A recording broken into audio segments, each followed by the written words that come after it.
today we're going to be making ful mudammas. Ful mudammas is an Arabic dish which is made normally for breakfast. It is one of my favorites and I would love to share my recipe with all of you guys.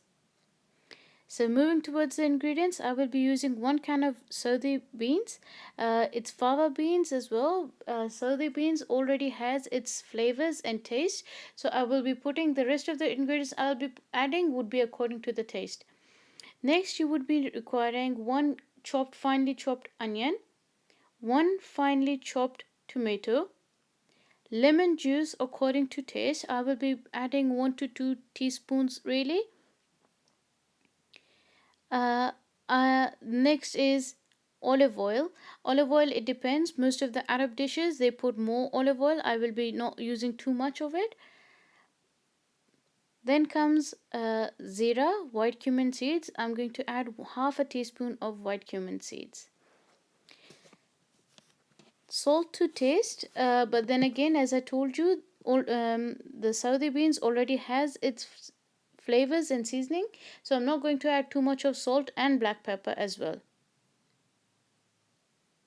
Red crushed chilies, that's again up to your choice if you want to add, if you don't want to. I personally like it, so I'm going to add 1/4 teaspoon of crushed red chilies. Next, you have to add eggs. It depends on you how many eggs you would like. I'm going to boil the eggs over here. So I took 3 eggs according to my family. I'm making it for 2 people. It depends on you. If you want to add more eggs to it, you can also do that. So that's not an issue at all. These are the ingredients.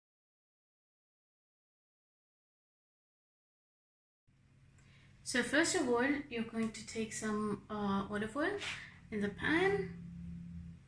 Not too much, although Arab foods they have quite a lot of olive oil in their food. So we're just going to have a little bit of olive oil. And we're going to fry the onions.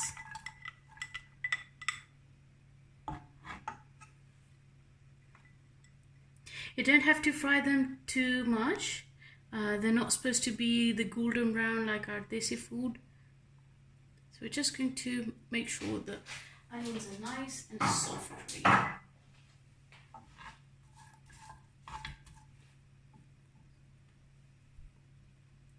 We add some white cumin seeds in it. Zira. I personally love zira, so I never shy away putting zira in it. You can see the onions are soft now. I'm not going to cook them too much. So we just want them nice and soft, not too brown.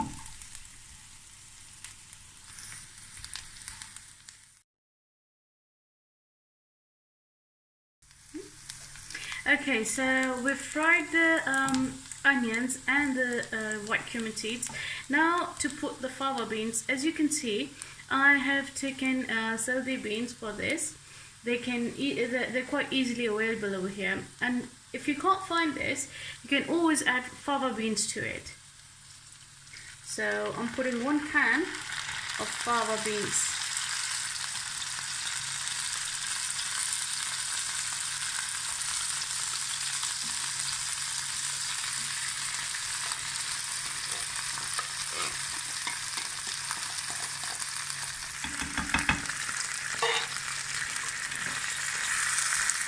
So I'm going to crush a little bit the beans because they're quite big. So I'm not going to fully crush them and mash them. What I'm going to do is I'm going to crush and mash half of them and leave the rest just like that, because I like it a little mushy but not completely. So I'm just going to cook until the liquid is dried up a little bit, and then we will be adding tomatoes. I took 1 tomato and that should be more than enough for this 1 can. So it's a very pretty easy recipe you can follow.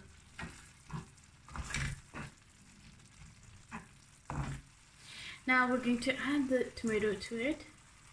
You can see that liquid is not too much. Going to quickly mix it.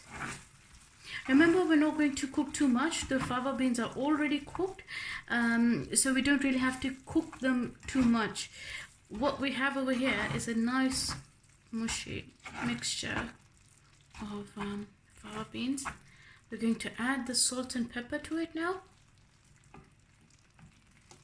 Yes, not too much, just a little bit of pepper and a little bit of salt. Well, it depends on your seasoning, really. It depends on you. So we're going to quickly mix. Yes. And last but not the least, we're going to quickly add some lemon juice.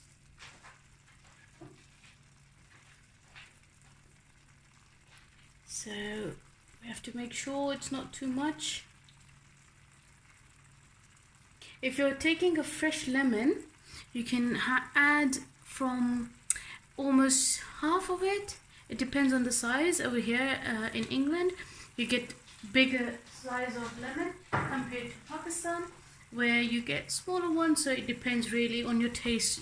You can. This is one thing you can add even at the last moment. So I won't really worry too much about it.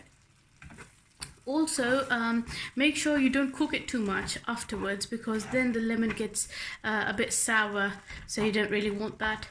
So I'm just going to mix it, and voila. Now I'm going to dish it out and show you how the final presentation.